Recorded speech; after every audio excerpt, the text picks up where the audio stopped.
Okay, hey everyone, and welcome to the Noob Chronicles. I'm Chris, and this is one of my first videos on something new that I'm trying, which is hiking and camping, specifically actually wild camping. So I live in Devon, and I'm going to be taking myself out onto Dartmoor in one of the designated wild camping areas where I'm going to spend the night, and that's going to be after about a 4-mile hike, walk.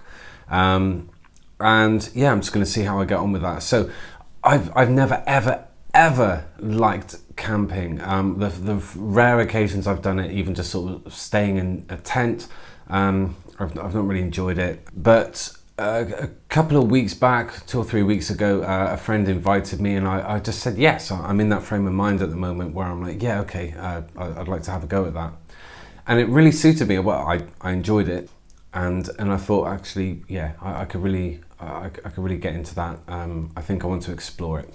So anyway, a kind of a plan has developed, and this weekend I'm going to be taking 2 of my more interested and capable children out for a little camping thing, and then I'm going to turn around and go out there on my own, like more into Dartmoor. So I've had to do lots of equipment buying and also lots of research on what equipment is needed or best, or try and figure out the kind of the faddy equipment that isn't really that necessary or useful when you've got to think about how much you're carrying and where, and does it really serve a purpose, or does it serve the purpose well? So there's so much to read and catch up on. I've been looking at lots of YouTube videos, subscribed to lots of channels, reading a lot of equipment specifications on online stores, and I've got a first time kit together. Now, whether it's great or not, I'll let you know in a couple of days. What I do know is that I've set up a lot of safety things so that I'm in a familiar area. So in terms of having my children with me, and is that irresponsible? It's like, no, the weather is absolutely sort of, it's really toasty this weekend. It's in an area that's familiar to me, and the bit I didn't know, I went and checked out after work, and I've got family who would just come and pick us up if we, have a problem. But really, it's nice and safe, and I'm feeling quite confident with that. The next night, however, when I go out a bit more onto my own, that's when I'll really test the equipment in more of a sense of going for a significant hike and trying to balance weight and necessary weight on my back, and then going and making use of that. So let's have a look at the equipment I've gathered, and this is the best I could do in terms of budget and time, and just what I was able to research at the time. So I'm just I'll do more in-depth videos on everything I've learned this week and why I bought the equipment I bought. And of course, I'll be able to offer a review on how it worked in the field. But at this point, I'm just going to go through my first time backpacking kit. And if there's stuff that I show you and you're like, whoa, that's wrong, man, don't use that, then bung it in the comments. It'll help someone else before they go out without necessary, good kit and stuff. So, cheers. Got a bit of Bailey's. I like it neat, because I'm all hard like that. The Bailey's. So first thing, I didn't really think this through, but okay. First thing, in terms of a rucksack, I had to use the one that I had in the cupboard. It was never used by me really, apart from when I did a D&V thing, helping some young people. But I kind of acquired it. Thanks, Andy, brother. I've got your bag. But it's old and it's worn, and it's not very solid and everything. But I was trying to find a reference to how many litres this bag is, because what I sort of found in my research was that apparently sort of a 50 to 60 litre bag would be a good size for, say, a 3 to 5 day hike and backpacking camping experience, because it's not too big, so you're not going to take too much with you.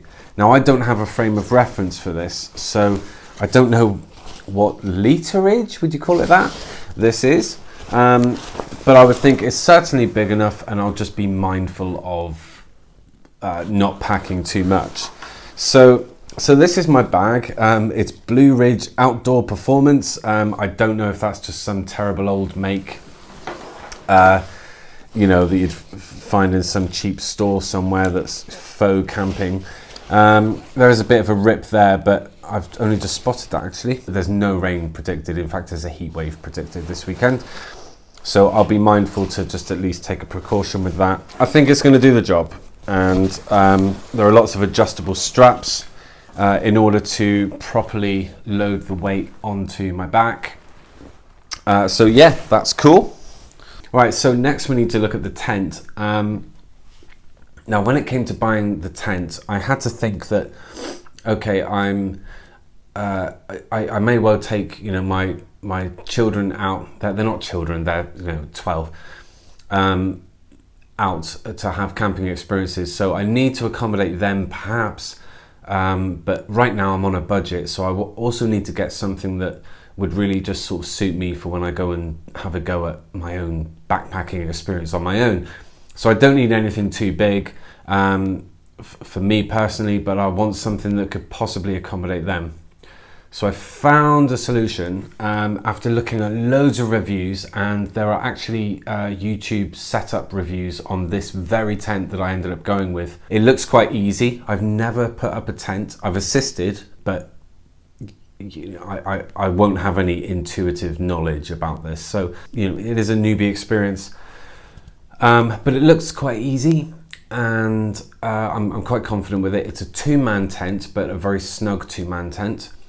So the idea of all three of, you know, me and my daughter and my son all fitting in there for one night, it's optimistic, but I've got a backup plan. But yes, it will certainly do me or a Snuggle Bunny partner if I you know, take a friend out. So it will certainly do me. So I needed to buy for 2 purposes really, and what I've gone with is the OEX Phoxx 2 version 2.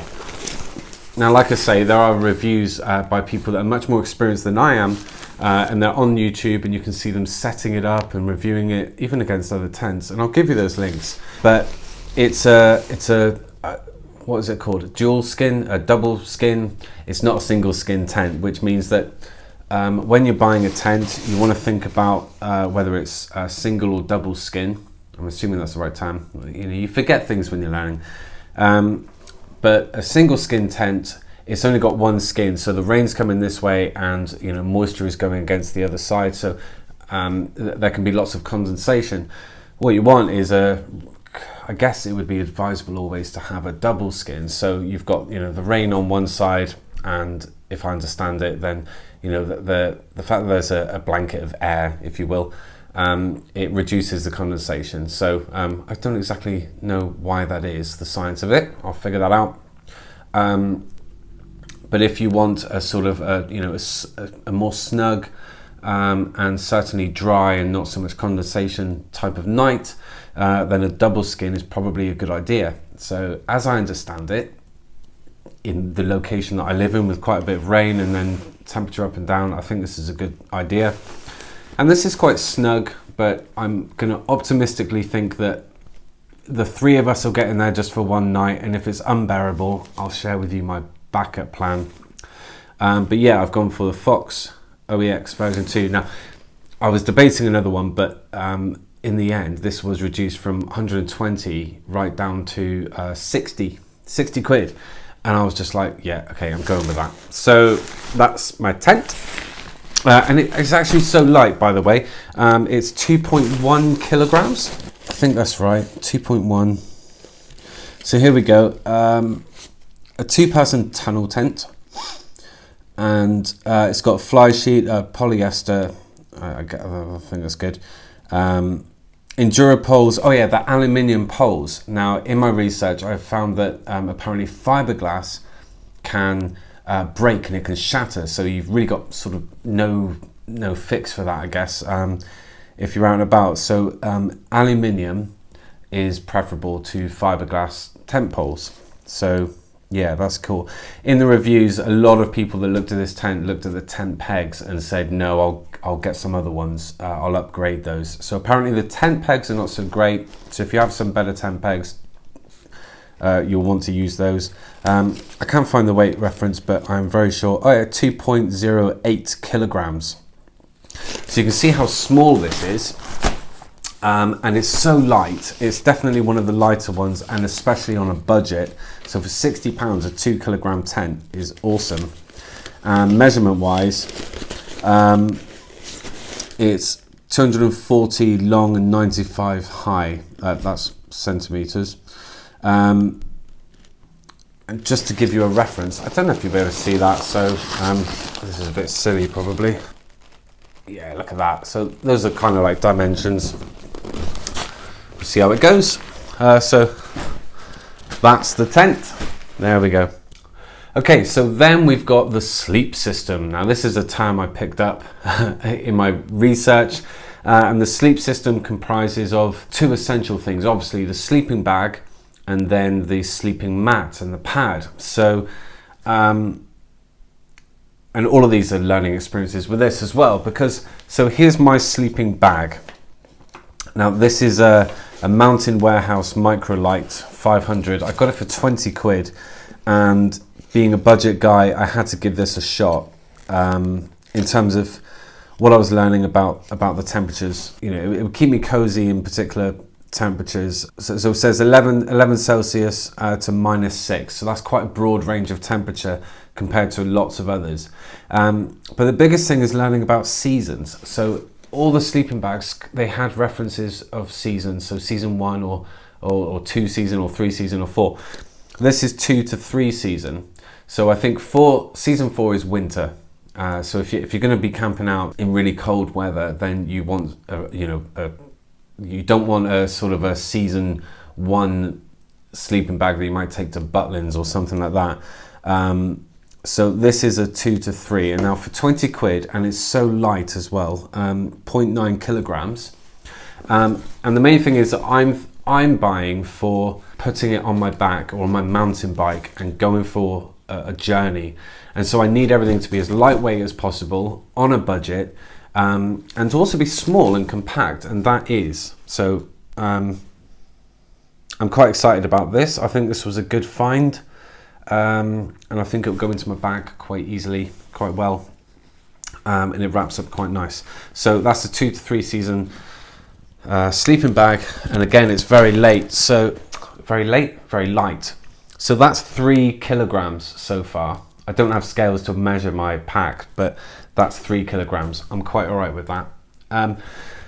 Next thing in the sleep system, actually I'll keep it here, is the sleeping pad.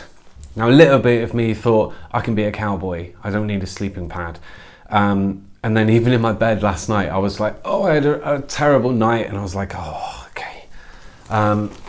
So I was lucky actually. I went to get one of those blue £5 ones from Go Outdoors, which is where I've done a lot of my buying.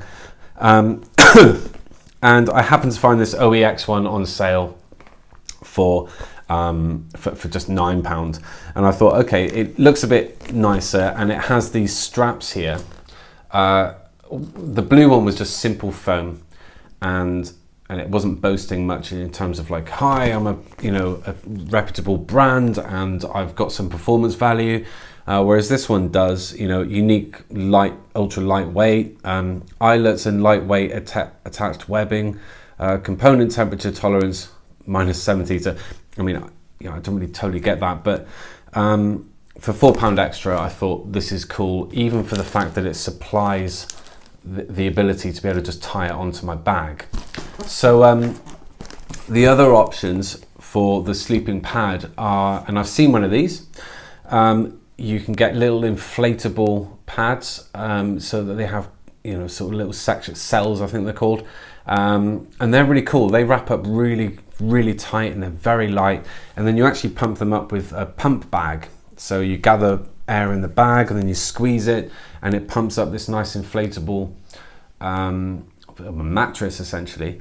Now there are pros and cons to those, and people were sort of saying they were good or not, but these were seen as generally the most comfortable.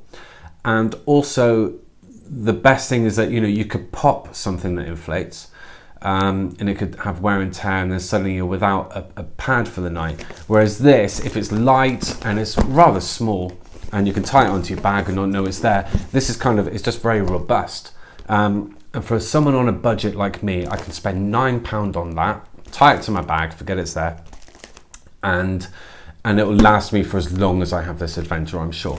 The bag or the inflatable pads and stuff, people love them, but they didn't get loads of points for comfort, and there's that destructible nature about them. So I'm really happy with that, very happy. So that's my sleep system. I feel like I'm forgetting something. Obviously you can get a little inflatable pillow. I don't have that, I couldn't spring for that, I'm kind of broke. But as far as I'm concerned, I'll put something there to rest my head on, and I'm sure I'll be okay, but I'll let you know. The only other thing I'll comment on is that should this tent not manage me and two very small humans, or rather small humans, on this occasion, then I was toying with the idea, because I'm thinking about mountain biking and just having a light mountain bike and going for a ride. And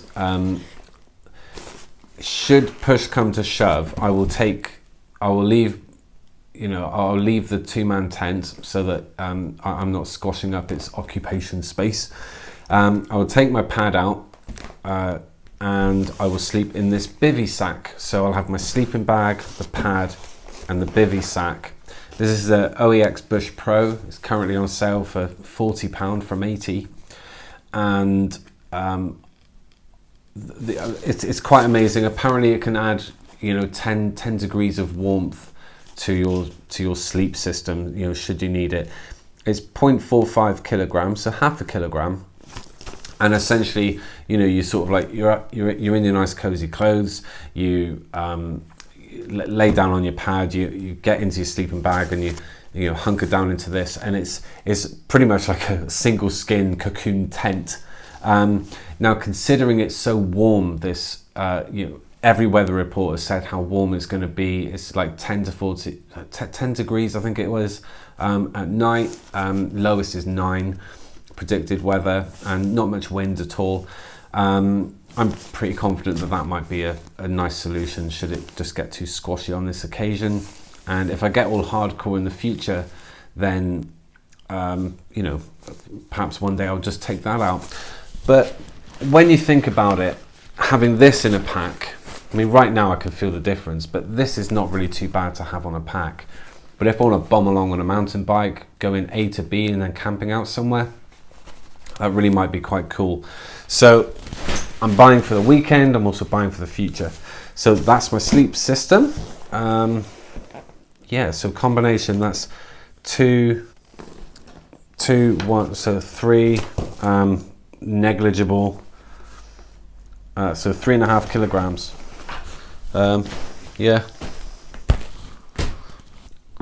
Victory sip.